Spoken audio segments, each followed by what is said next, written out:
mengucapkan terima kasih atas kehadirannya pada hari ini, hari Minggu, ya kan, weekend, dimana sebenarnya hari ini kita bisa melakukan banyak hal bersama keluarga kita, ya. Ini kelihatannya mayoritas adalah anak-anak muda, apalagi anak-anak muda. Weekend itu sangat berharga.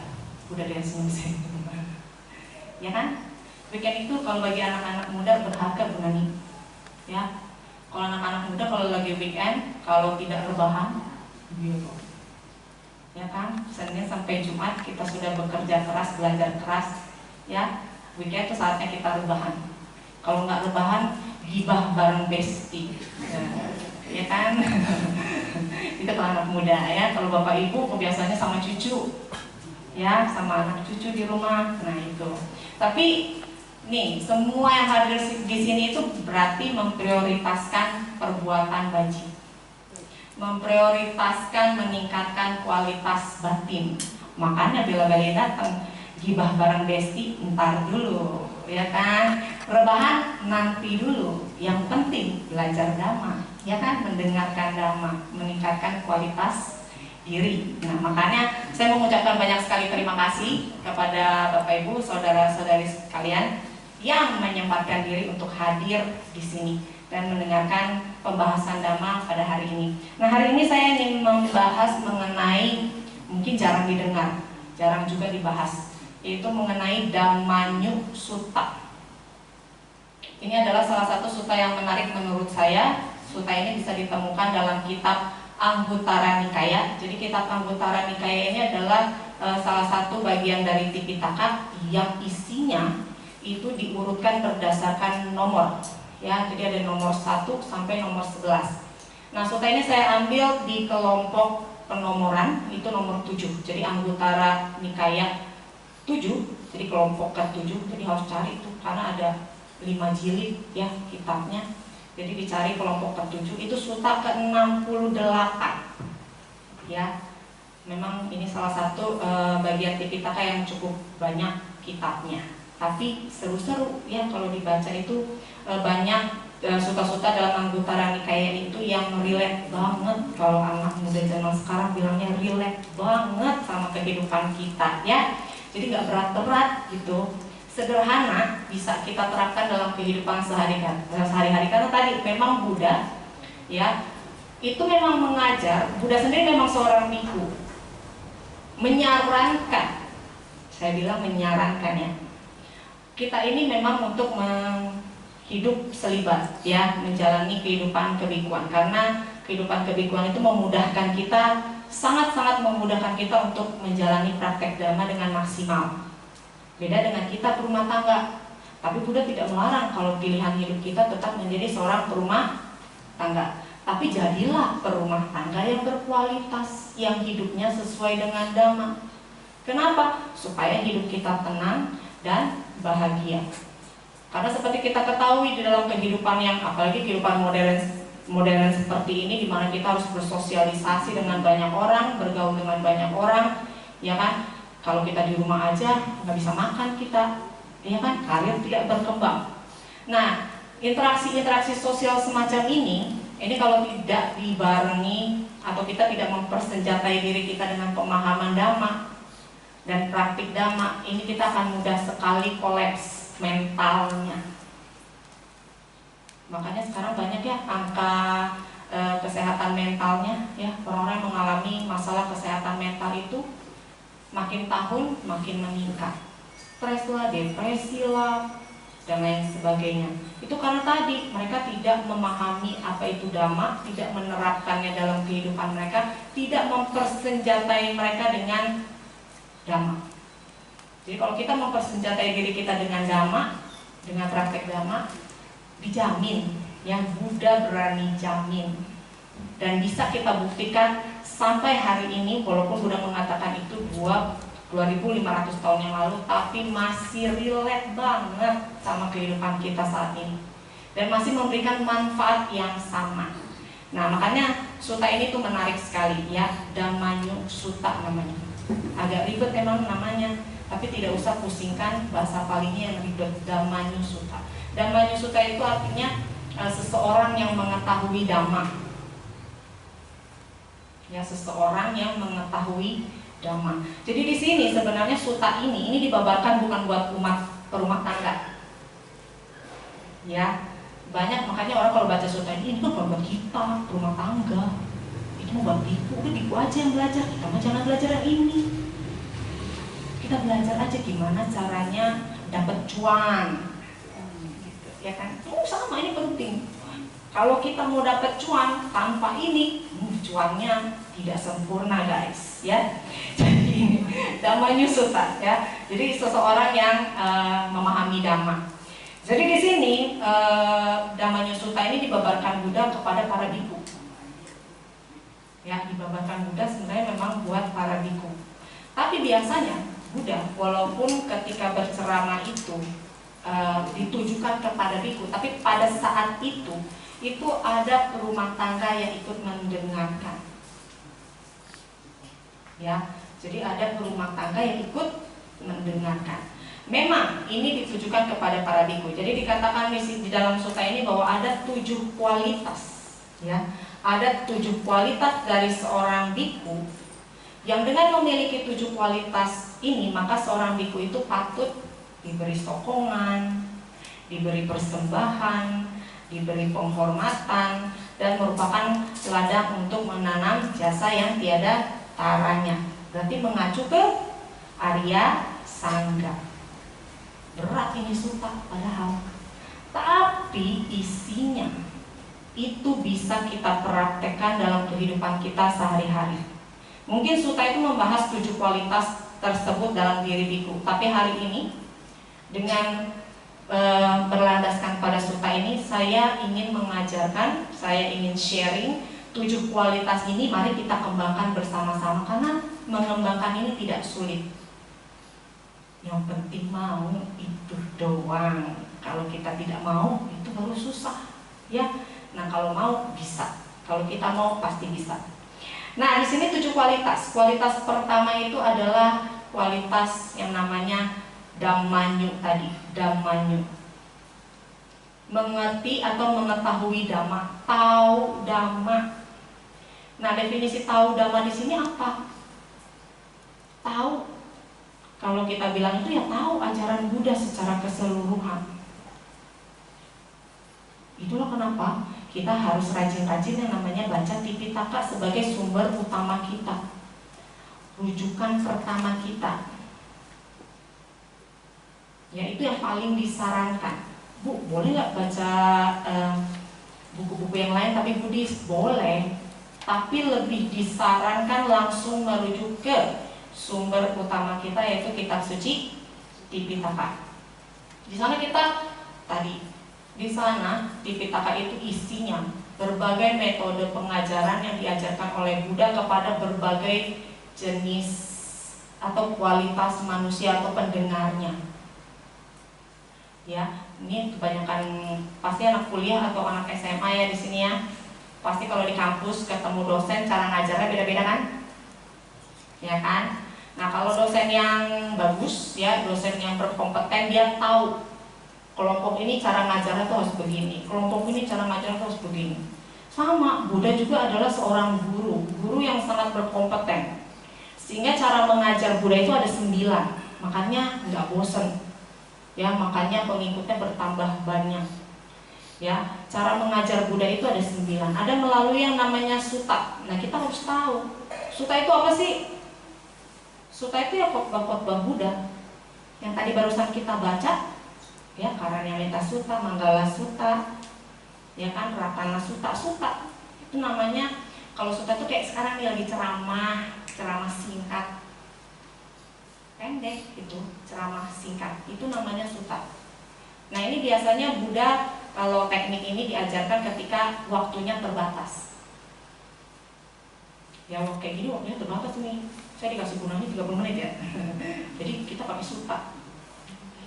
Kemudian ada yang namanya geya. Geya itu, nah Bapak Ibu nanti cari juga ya, di ini juga ada nih buku biru. Jadi dia sutta, tapi diselipin syair, kayak puisi. Karena ada orang nggak mau tuh dengerin ceramah doang, pengennya dikasih puisi. Karena dia suka, biasanya orangnya suka seni, jiwa seninya tinggi. Itu namanya geya. Ada yang namanya gata.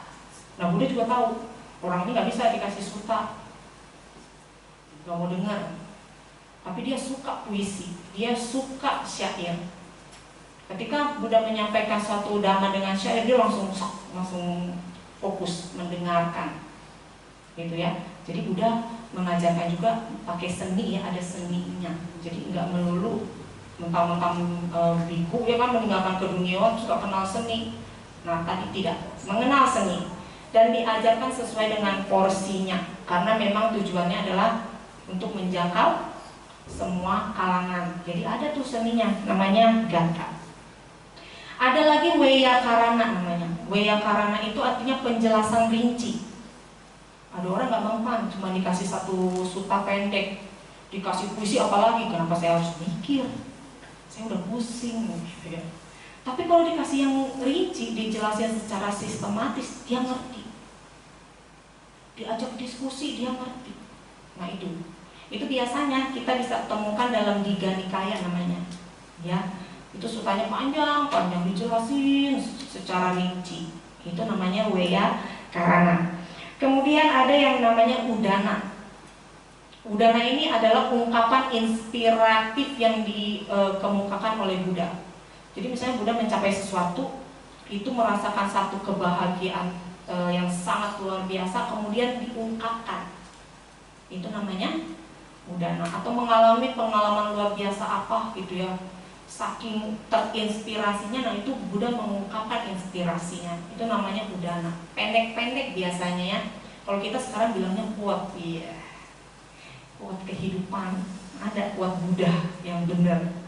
Nah kalau yang kalian suka download tuh di IG, di Pinterest, di mana ya, quote-quote Buddha itu tidak dari Tipitaka ya guys. Jadi bukan sumber terpercaya. Quote Buddha yang sesungguhnya itu ada di Udana.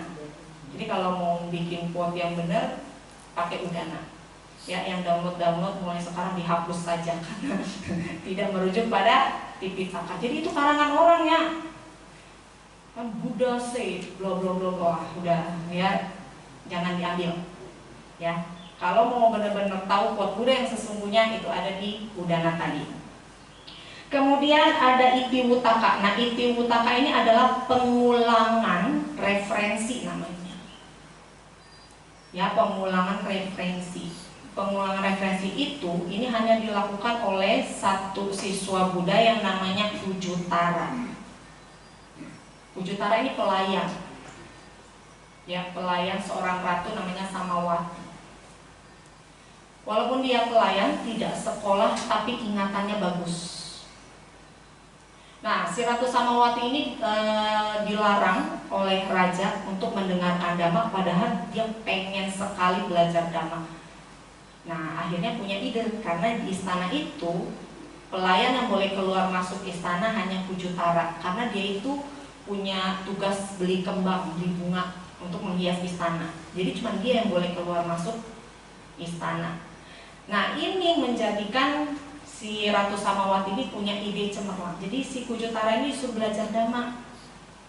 Belajar dhamma dulu, beli bunga, pulang kan gak ketahuan tuh. Nah, setelah pulang ke istana, si Ujutara ini kemudian mengulang kembali apa yang dia dengar dari Sang Buddha. Makanya disebutnya Itiwutaka.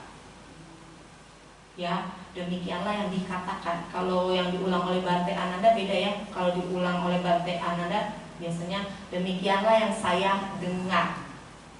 Tapi kalau yang Itiwutaka, dia pengantarnya itu berbeda. Demikianlah yang dikatakan.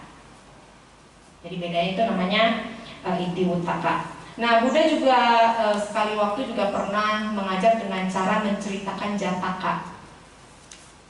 Ya, cerita Jataka. Cerita Jataka itu mengisahkan kelahiran-kelahiran lampau dari Bodhisatta. Jangan pernah menganggap cerita Jataka itu adalah untuk sekolah minggu, Bapak Ibu saudara-saudari sekalian. Kalau guru sekolah minggu dapat buku Jataka, senang. 547 cerita buat 1 tahun, gak usah mikir. Jangan ya. Ternyata di balik kisah-kisah Jataka ini, walaupun kesannya adalah cerita untuk anak-anak, tapi bukan untuk anak-anak. Itu memiliki makna yang luar biasa. yang berisi dhamma yang luar biasa, yang bisa dipraktekkan oleh kita di segala usia, bukan hanya anak-anak sekolah minggu. Nah, ini loh cerita tentang Sasa Jataka, kelinci yang lompat ke api. Ya kan, damanya, ya damanya, bukan ceritanya. Itu Jataka. Kemudian ada juga Abuta Dhamma namanya. Abuta Dhamma itu adalah kisah-kisah yang diceritakan, ya, atau dengan mempertunjukkan kesaktian, miracle. Kalau kita ngomongnya ya, mukjizat. Makanya tidak aneh. Di semua literatur agama itu menceritakan pasti ada yang namanya cerita tentang mukjizat ini. Karena ada orang-orang tertentu, mungkin kita orangnya logis saat ini. Kalau diceritain miracle atau segala macam, kita apa sih? Gak jelas banget. Itu nggak ada, itu cuma dongeng. Tapi ada loh orang-orang tertentu yang justru bisa menunjukkan keyakinannya setelah mendengarkan tadi cerita-cerita tadi, mukjizat tadi, miracle tadi.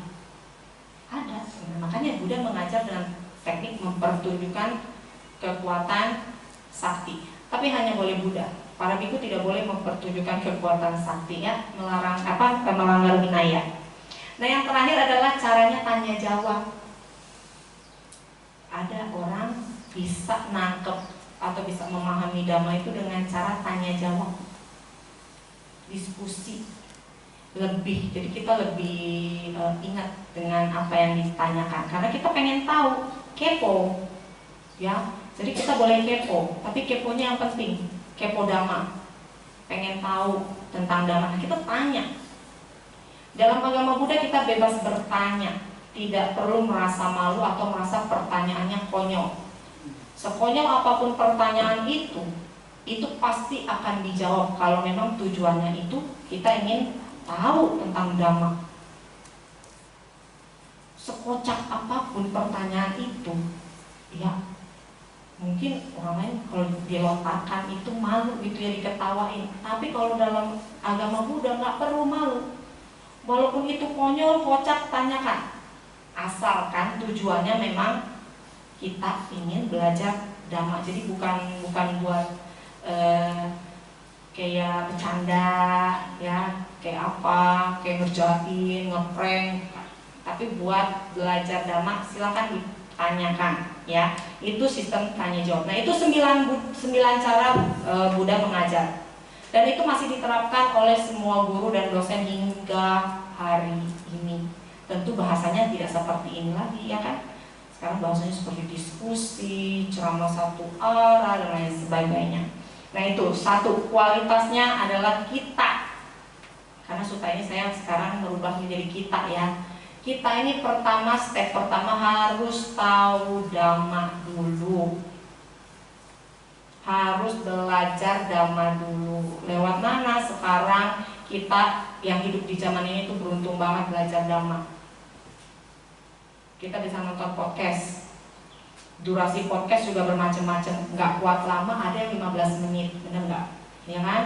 Kemudian di YouTube juga banyak ceramah-ceramah singkat, ya. Mau ceramah panjang juga ada. Mau ceramah terperinci juga ada. Tadi disesuaikan dengan karakter kita sukanya apa. Saya nggak suka ngelihat YouTube boros misalnya. Ada kan yang versi audio? Oh, ada versi audio. Banyak sekali cara-cara kita datang ke wihara dan mendengarkan dhamma di sana, diskusi dhamma kelas nanti. Promo juga ya Bu Nani, ya, belajar dhamma kelas, ya, lanjut, ya.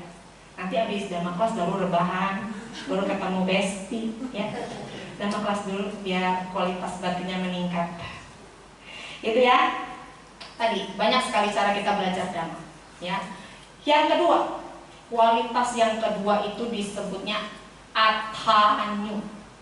Athanyu. Pakai H ya, athanyu. Athanyu itu artinya mengetahui makna dhamma. Tadi kita belajar dhamma nih. Kita jangan belajar dhamma aja. Ada orang hafal loh ini satu buku ini. Ada orang yang hafal loh Tipitaka sama kitab-kitab komentarnya. Seriusan? Ya, ada biku biku-biku Thailand Myanmar itu yang namanya Tipitaka Dara itu hafal loh Tipitaka beserta kitab komentarnya. Tapi Buddha katakan yang paling penting adalah selain tahu Dhamma, kita juga harus tahu maknanya. Ya, kita harus tahu apa yang kita pelajari ini. Artinya apa, manfaatnya apa, cara prakteknya bagaimana, buat apa kita paham Dhamma, buat apa kita berdana, buat apa kita jalanin sila, buat apa kita meditasi. Itu semuanya kita harus tahu. Jangan cuma gampang. Saya bisa menjelaskan dana. Dana itu memberikan kepada orang yang membutuhkan. Tapi kenapa kamu harus berdana? Gak tahu, disuruh mama. Gak tahu, dari nenek-nenek saya udah disuruh berdana. Itu namanya tidak tahu maknanya. Ya, jadi harus tahu kita berdana itu buat apa. Kita meditasi setengah jam duduk diam itu buat apa? Apakah mengosongkan pikiran? Tenang? Enggak. Kesambet? Iya. Kalau nggak ngerti, iya kan nggak ngerti makna. Duduk aja mengosongkan pikiran. Wah, kata Buddha kita harus meditasi di hutan, di bawah pohon besar. Tapi nggak tahu maknanya, cuman asal. Ya tadi tenang enggak, kesambet iya, pulang-pulang ngamuk-ngamuk. Apa dia? Itu attanyu, ya attanyu, artinya mengetahui makna.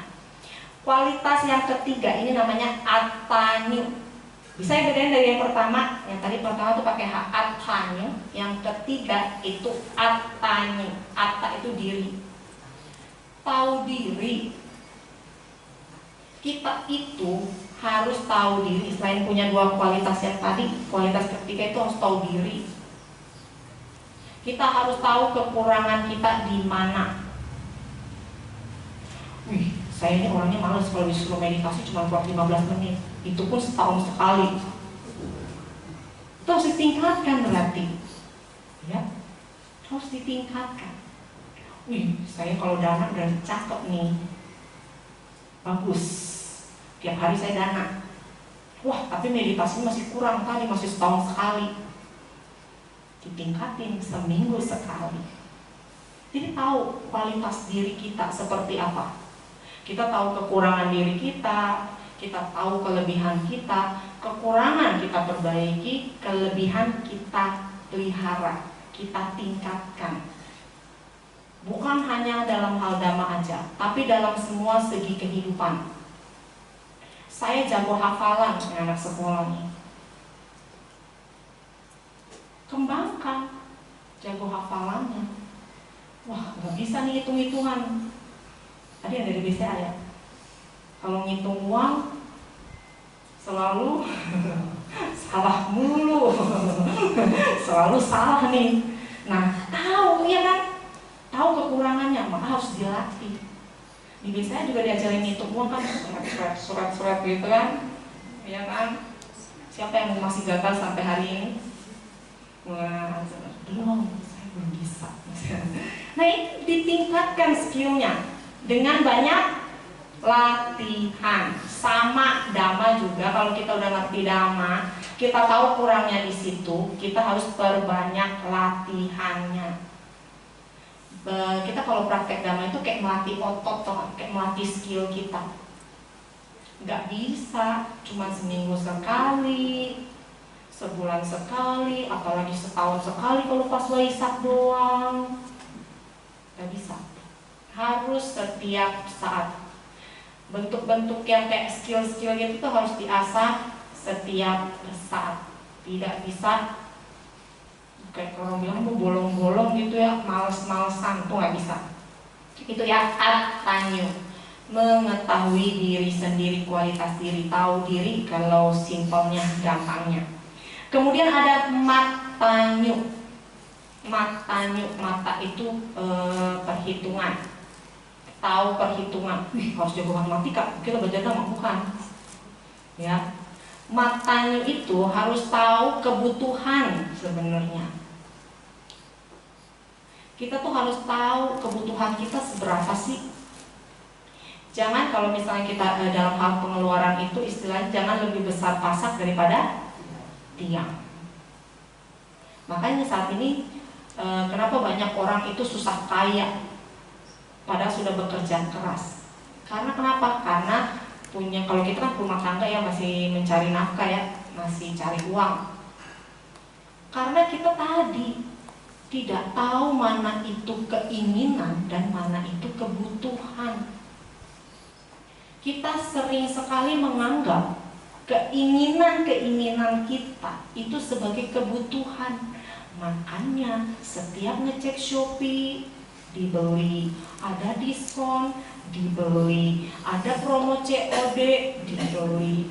Udah nyampe paketnya di rumah, dibuka, nggak dipakai, disimpan di lemari. Berarti itu ingin atau butuh? Ingin. Giliran butuh, uangnya sudah habis, tunggu promo berikutnya 10-10, udah nyampe 10-10, keinginan lain muncul lagi. Nah itu makanya kita susah ya. Nah ini di sini Matanyo ini kita harus membedakan mana sih keinginan dan mana kebutuhan. Yang paling penting yang mana? Kebutuhan dulu kita penuhi. Setelah kebutuhan kita terpenuhi, ada sisa. Tabung, jangan belanja dulu, tabung dulu. Karena ada hal-hal urgent yang kita nggak pernah bisa prediksi. Kayak beberapa tahun lalu, COVID. Coba kalau orang yang punya tabungan, kalang kabut itu 3 tahun tidak bekerja ya. Nah itu, makanya kita perlu menabung. Sisanya dari menabung, jangan dibelanjain dulu, danakan dulu. Iya dong, kita meningkatkan kualitas diri dong, ya kan, danain dulu.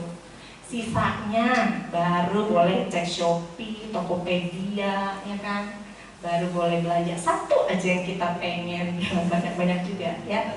Itu Matanyo. Jadi kita punya kadar menakar.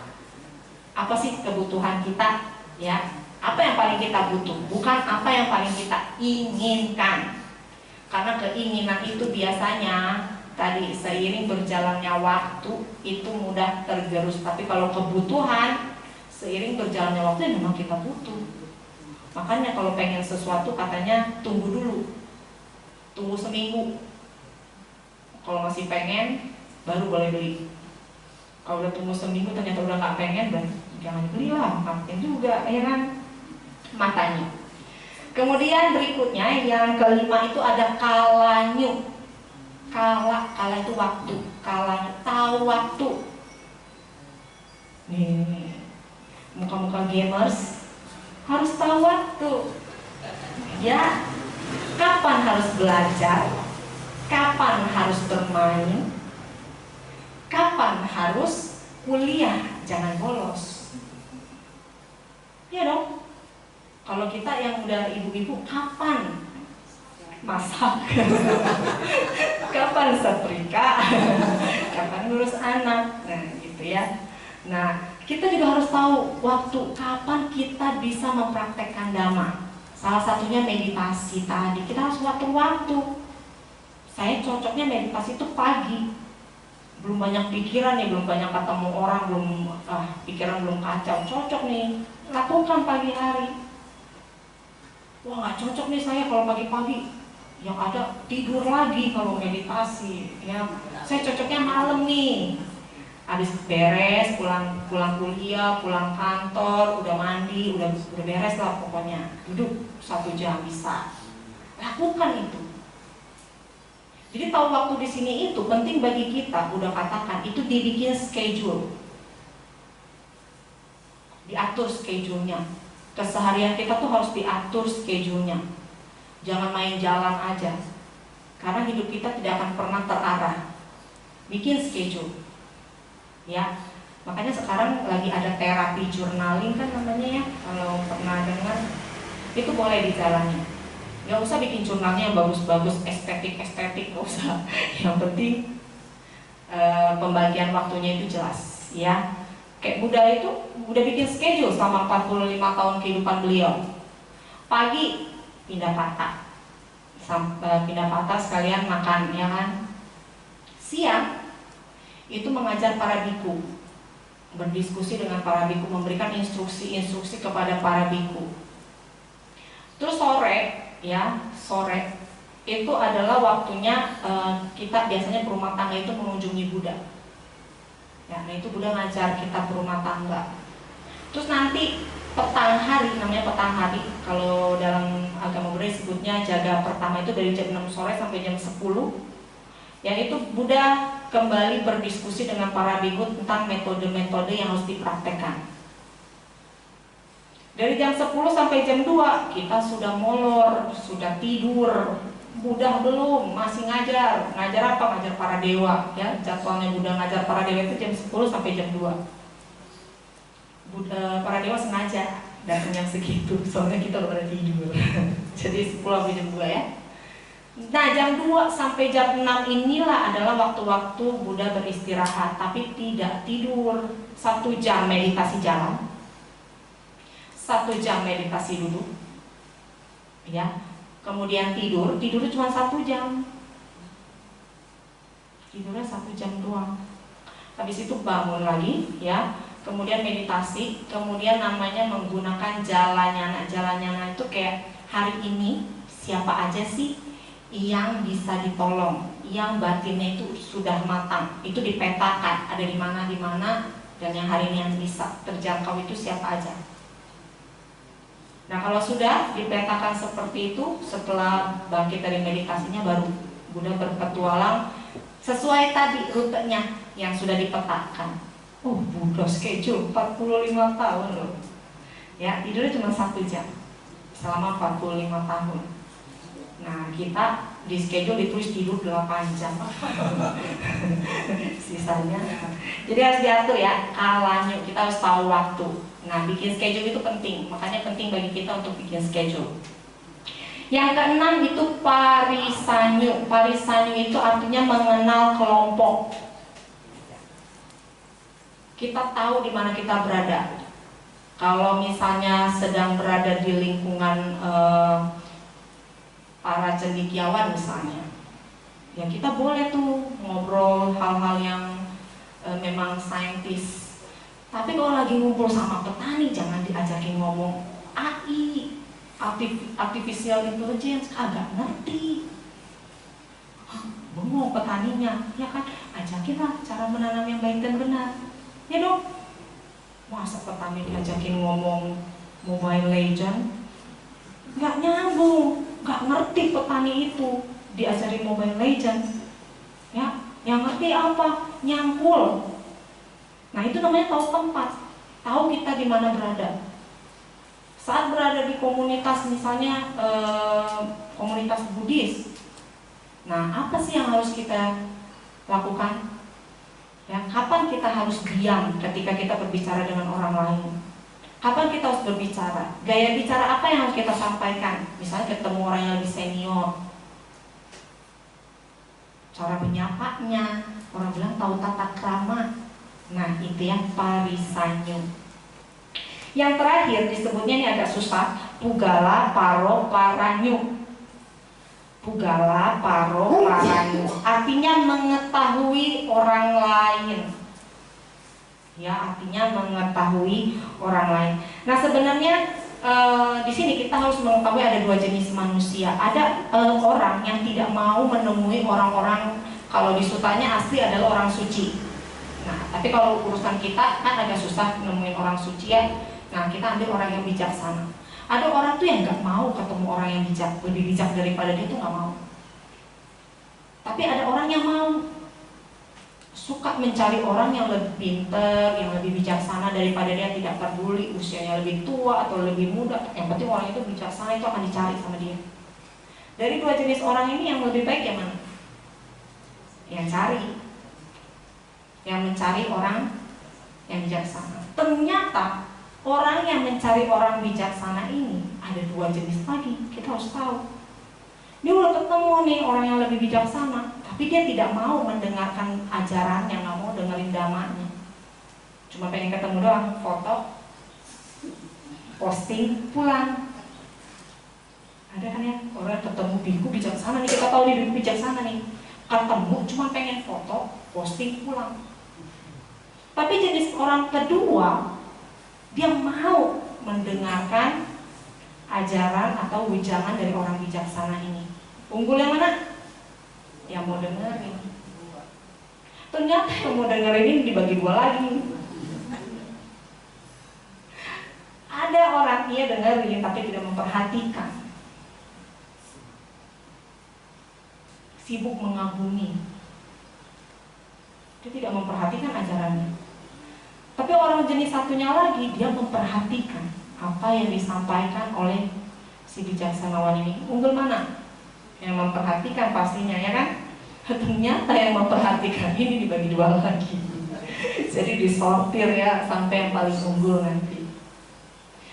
Nah, yang tadi memperhatikan itu dibagi jadi dua lagi. Ada yang tidak menyelidiki, artinya setelah selesai dia mendengar, dia tidak direnungkan kembali. Kayak ini, habis mendengarkan ini pulang ya udah, hilang. Besok ditanya udah lupa. Tapi jenis orang kedua, dia menyelidiki, dia renungkan sampai di rumah, dia renungkan dulu, ini benar ya. Wah ini kayaknya kurang benar deh, oh harus cari yang benernya di mana ya. Direnungkan, diselidiki damai. Unggul mana? Yang menyelidiki. Ternyata yang menyelidiki masih dibagi lagi. Jadi dua. Sudah diselidiki, dia tidak mau praktekkan. Ya udah. Tapi orang kedua, setelah dia menyelidiki manfaatnya dan lain sebagainya, dia praktekkan. Dia jalani dalam kehidupannya sehari-hari. Unggul mana? Praktek. Ternyata yang praktek dibagi jadi dua lagi. Ada yang mempraktekkan dhamma untuk dirinya sendiri. Bodoh amat sama orang lain, saya nggak peduli. Yang penting saya menjalani dhamma. Tapi orang yang kedua, iya saya menjalani dhamma. Dan gimana caranya orang yang ada di sekeliling saya itu termotivasi untuk praktek dhamma juga. Jadi ngajak. Lebih unggul mana? Yang ngajak. Gitu ya. Nah itu udah paling terakhir. Nah itu udah paling unggulan ya. Nah udah katakan, seandainya seorang biku punya 7 kualitas itu, maka dia tadi ya patut diberi persembahan, penghormatan, disokong dan lain sebagainya. Nah, bukan berarti itu hanya untuk para biku. Kita perumah tangga ini bisa mengembangkan 7 kualitas ini dalam kehidupan sehari-hari. Kenapa? Selain bisa meningkatkan kualitas batin kita, ini juga bermanfaat buat kehidupan kita sehari-hari. Percaya deh, kalau dijalani. Karena dengan menjalankan ini, kita itu enggak punya yang namanya pertentangan dengan diri sendiri. Karena yang kita jalanin benar, ya kan? Semuanya buat meningkatkan kualitas diri. Dan ketika kita menjalankan ini, tidak ada pertentangan bagi diri kita sendiri. Juga enggak mungkin ada pertentangan dengan pihak lain, dengan orang lain, karena tidak melanggar hak asasi orang lain. 7 kualitas ini, benar gak? Benar ya?